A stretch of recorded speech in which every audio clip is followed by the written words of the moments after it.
Hey, welcome everybody, this is Crazy Welder here with another video again. This time I'm going to be doing a review of the Playmaker Grips for the PlayStation 3.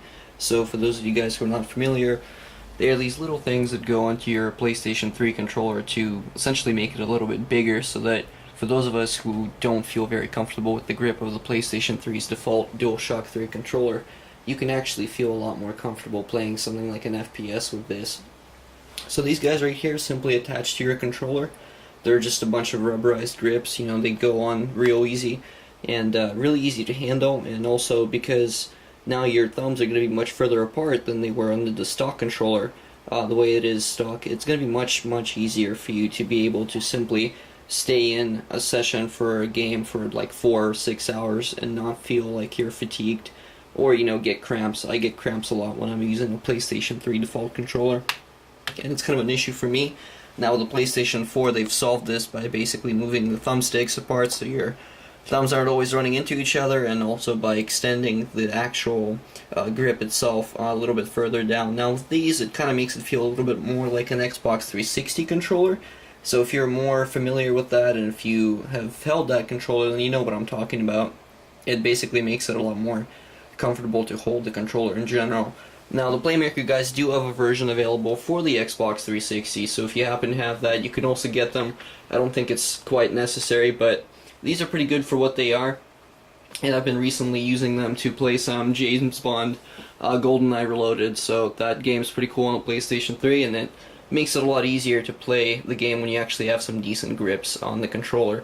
Now, as far as build quality goes for these things, I can't really attest to that just yet, as I recently got them.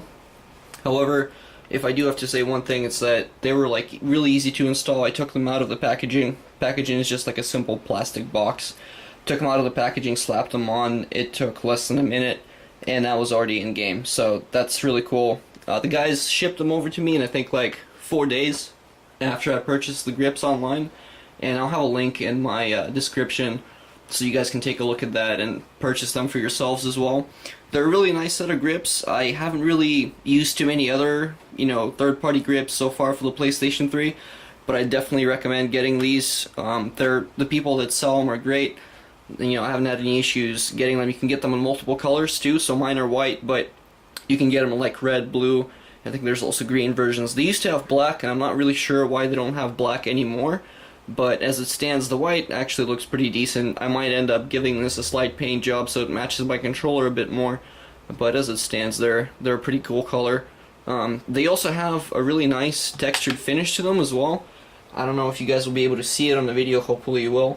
But it's got some pretty good grip, and again, they are rubber, so they will actually be able to stay in your hands much easier than the stock controller. I find that after a while, because I have sweaty hands, I'll start slipping on the controller a lot after playing for a while. But with these grips, it's not even remotely a problem, so that's something to also look to as well if you want to purchase these grips for yourself. Now, I would also recommend getting some triggers for your controller. I'm planning on doing that as well. Probably end up doing that in the next probably week or so, and I'll end up coming back with a review and see if my reach for the triggers is actually pretty good using these grips. But until then, I'll see you guys in my next video.